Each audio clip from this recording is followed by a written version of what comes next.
What's up, YouTube fam? It's Friday evening. I got a beer. I'm in the shop, and I wanted to talk to y'all a little bit about the Cummins video, well, multi-part video stuff that I'm going to be doing or hoping to do. So this is the engine right here, 2008 6.7 Cummins. I picked up for $1,500. It was complete minus the ECM and the transmission adapter plate.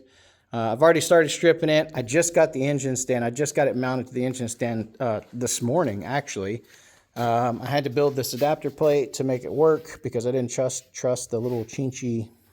Well, it wouldn't have worked with them anyways, mounting it on the side like that. But I didn't trust these, and I didn't want to mount it from the back of the motor and have all the weight hanging forward. I don't know.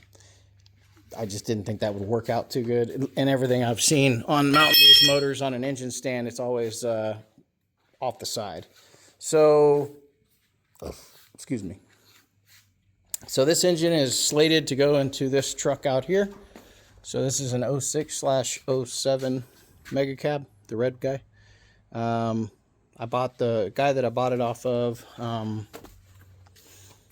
He was originally going to make it into a race truck, but the guy he bought it off of, it's got a rebuilt title because it had a cab fire, and it's actually got a 1500 MegaCab cab on it, and then it's the original 2500 frame. So there's a bunch of VINs and stuff on parts with the TIPM. You know, you got to have VIN match stuff like that. So I've gone through with Alpha OBD. There's a bunch of mismatched VINs on the truck. It took me a long time to figure out what the actual original VIN was because the doors VINs are from the 1500, the dash VINs from the 1500, the front clip VINs from the 1500. I mean, there's a lot of 1500 parts on there. So I ended up having to take it to, what is it? Was it DPS that I had to take it to? And I had to have them do like a theft, dang it, my mind's drawing a blank. I had them check it out, and they found the hidden VIN on the frame itself, and they got me what the actual VIN number is for the truck, and then gave me a cost on getting a VIN correction done and getting the title fixed and all that kind of stuff. Still haven't ever done that because that was going to cost me like $2,000, and I was like, at the time, it wasn't worth it because the truck was constantly down from other things that had going on with it. You know, the tranny's been out of it twice. I've rebuilt it twice. Actually, tranny's been out of it 3 times. I've rebuilt it twice. Torque converters had to be done 3 times. That's the reason why the tranny's been pulled 3 times. It's got a DPC torque converter in it. First time it was ever pulled was because it was a high stall torque converter. And come back to me. It was a high stall torque converter, and the guy, I guess, that my buddy, which is who I bought the truck from, was planning on doing, was running a big single on it. So he had like a 3,000 stall torque converter on it. Truck ran good with that torque converter, but I wanted a tighter torque converter so I'd get more torque and be able to break tires loose and that kind of thing. So got it restalled, put it all back together, was doing stupid shit with a buddy of mine out in the field. Had it in full drive on the high tune and just got nasty with it one day in some soft mud. I caught, I think, a T-post because it was in like a new upcoming neighborhood that we were going through, and ended up snapping the billet input shaft is what it supposedly had in it. Got the transmission dropped, pulled it all down, put an actual billet unit in it, and rebuilt the transmission with the fire pump kit.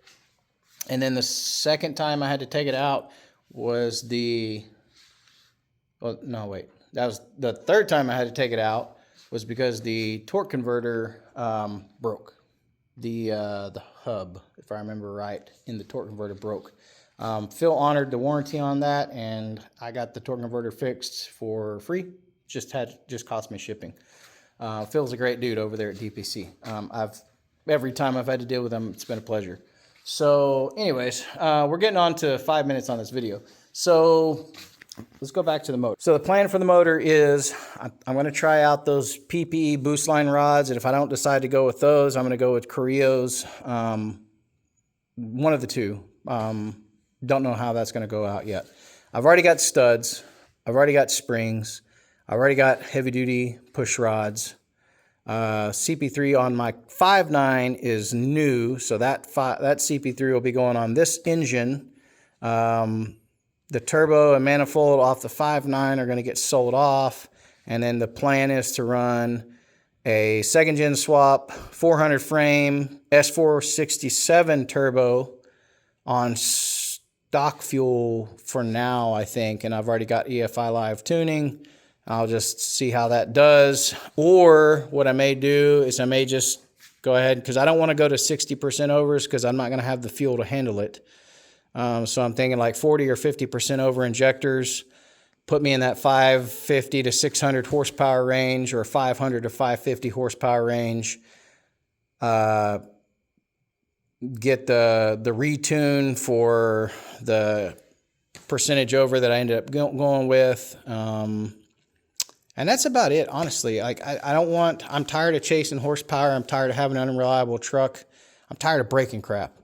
So I want to build this to be as reliable as possible in that 550 to 600 horsepower range. I don't want to have to add more fueling to it. I don't want to have to go with too big of an injector. If I could stick with stock with the S467, I've already got the turbo, and the manifold. So I mean, it's a BD manifold with the external wastegate port on top, and this is the turbo down there.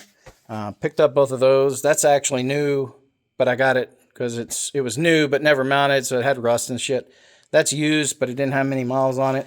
I picked up the turbo for, I think it was like $600, and I picked up the manifold for, I think it was like $250. I got that manifold for a really good price. I just had to drive like an hour and a half to get it.